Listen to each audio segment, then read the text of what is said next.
Tenth science है ना, question है बहुत इंपोर्टेंट।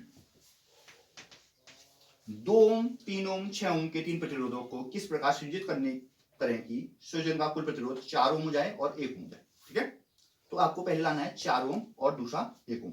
याद रखिएगा है ना, जब भी 4 ओम लाना है, ठीक है, 4 ओम क्या है, 2 3 और 6 के बीच में आ रहा है, अधिकतम से ज्यादा नहीं आ रहा और न्यूनतम से कम नहीं आ रहा। इसका मतलब ऐसा कुछ होगा, समांतर श्रेणी लगा के होगा। अब जो तीसरा वाला दूसरा वाला जो है वो 1 ओम आ रहा है, 1 ओम क्या आ रहे हैं, जो न्यूनतम है उससे भी कम आ रहे हैं, तो इसका मतलब सीधा कैसे आएगा, समांतर पैरेलल। क्लियर है, ये एक लॉजिक भी लगता है, इसकी सहायता से अपन करते हैं तो समझते हैं ना। 2 दे रखा है, 3 दे रखा है और 6 दे रखा है। एक पहला लाना है 4 ओम, दूसरा लाना है 1 ओम। समझते, ठीक है। देखो गौर से देखो, क्या 3 और 6 को अगर पैरेलल में लेते हैं तो 1.3 प्लस 1.6 6 एलसीएम, ठीक है, 2 प्लस 1 3/6 2 आएगा, 2 प्लस 2 6 आ गया। इन दोनों को ले लो समांतर में, जो आएगा इनका रिजल्टेंट जो कि 2 आ रहा है, मैंने अभी नोटिस किया, 2 और 2 आ जाएगा 4, दोनों को शेयर में लिखना। समझ आया, एक के लिए क्या करोगे, पैरेलल में लिखो, समांतर में, ठीक है। पढ़ते हैं अपन, तो आपको डायग्राम बना के थोड़ा सा अच्छा आप शो कर सकते हो, कैसे कर सकते हो देखो, इसलिए बना रहा हूँ पहले वाले का। यहाँ पर लगा दो कोई श्रेणी, श्रेणी में ऑब्वियस बात है 2 ओम रहेगा, यहाँ पर कुछ ऐसा कर दो, एक यहाँ पर लगा दो, एक यहाँ पर लगा दो, यहाँ पर लगा दो 3 ओम, यहाँ पर लगा दो 6 ओम, पढ़ दो काम, ठीक है। और 3 ओम और 6 ओम का पार्श्व संयोजन या समांतर संयोजन, ठीक है। तो 1/r कैसे बोल देते हैं इसको, 1.3 प्लस 1/6 1/r डैश बराबर 3 और 6 का 6 आएगा, 3 दूनी 6 आएगा, 2 एकम 2 आ जाएगा, ठीक है। प्लस है तो प्लस, 6 कम 6 1 आ जाएगा, 1 आर डैश बराबर कितना हो जाएगा, 2 और 1 3 होता है बटे 6, 3 से कटो, 3 कम 3 3 दूनी 6, तो आर डैश बराबर कितना आ गया 2। अब एक ये आर है, आर डैश है मतलब, है ना, तो अब क्या बोलोगे, इसका जो आर डैश बराबर आ गया आपका 2 का, इससे जो ये वाला आर है 2 ओम के साथ श्रेणी संयोजन,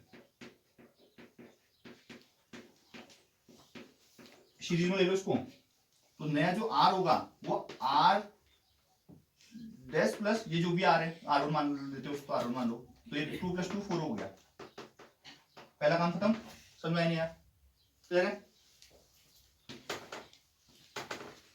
अब देखो दूसरा, देखो तो दूसरे में क्या है, देखो 2 3 और 6 है, ठीक है, इन तीनों को क्या कर दो, समांतर होगा, ठीक है, क्योंकि देखो एक लाना है, एक क्या है 2 3 और 6 में जो सबसे छोटा है उससे भी छोटा है, तो पैरेलल में लेंगे, ठीक है।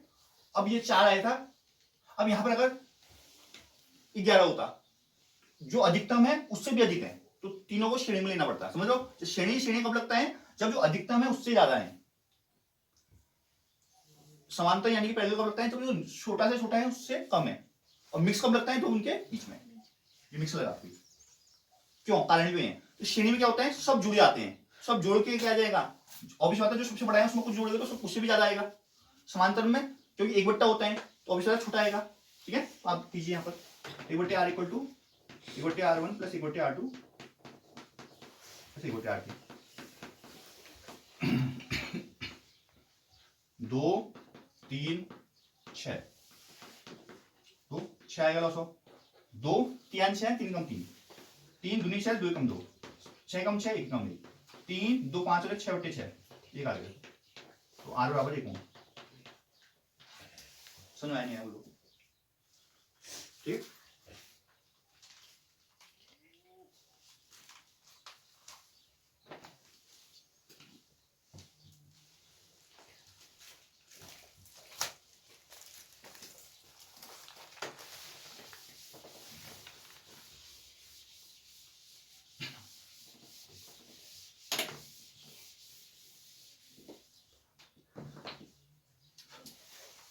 तो देखिए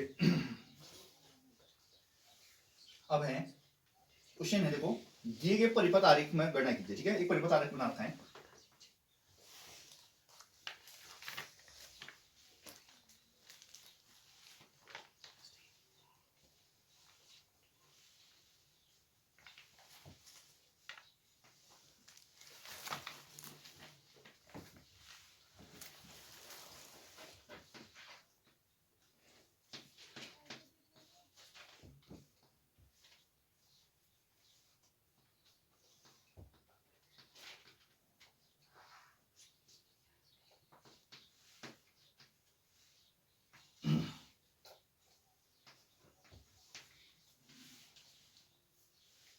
पांच ओम है, 5, 10, 30 धारा यहाँ को जा रही है। ठीक है, अब देखिए 12 वोल्ट की बैटरी है। ठीक है, अब धारा के नाम दे रखे हैं इसमें, देखो ये I1 वो धारा है, ये I2 है, ये I3 है। ठीक है, तो बोल रहे हैं प्रत्येक प्रतिरोध से प्रवाहित विद्युत धारा, प्रत्येक प्रतिरोध इस रेजिस्टेंस से, इस रेजिस्टेंस से, इस रेजिस्टेंस से जो करंट पास हो रहा है वो बताना है आपने पहले। ठीक है, तो करते हैं। देखो देखो V आपको क्लियर है, कितना है 12। ठीक है, तो स्टार्ट कर रहे हैं क्वेश्चन। देखो R1 जो है, देखो I1 जो है, देखो है ना, तो इसको R1, इसको R2, इसको R3 मान लो, मान सकते नहीं मान सकते? तो R1 में प्रवाहित धारा I1 कहलाएगी। फिर V बराबर IR, तो I बराबर V अपॉन R1, 1 वाला है ना, तो ऑब्वियस बात है I1 कितना हो जाएगा? देखो V कितना दे रखा है आपको 12 और बट्टे 5 1 होगा, काटो। I1 इक्वल टू 5 दूनी 10, 10 में लगाया 0 बढ़ाया 5 को 20 एम्पियर, 2.4 एम्पियर हो गया। अब ऐसी R2 में प्रवाहित धारा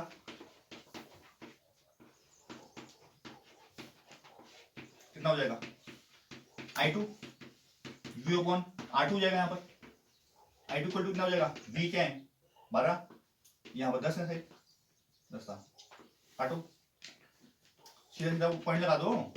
I2 है ना, I2 बराबर 1.2 एम्पियर हो जाएगा। अब R3 में प्रवाहित धारा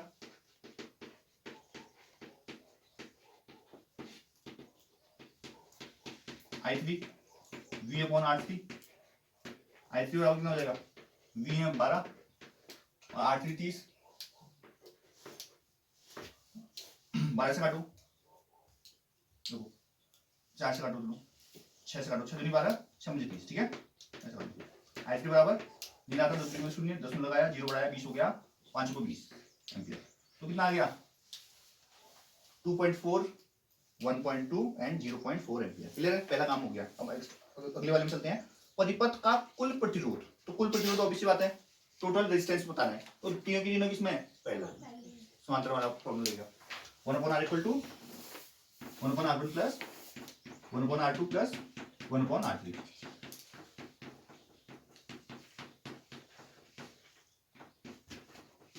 R1 है भाई 5, R2 है 10, R3 है 30, तो 200 ले लो, 200 आएगा, 5, 10 और 30 का 30 आएगा, तो 5, 6, 30, 6 कम 6, 10 3 30, 3 कम 3, 3 कम 3, 30 कम 30, 1 कम 1। ठीक है, तो I बटे R बराबर 6 3 9 1, 10 बटे 30 हो गया, 0 से 0 काटो, R बराबर 3 और प्रतिरोध का मतलब ओम, 3 ओम आ गया।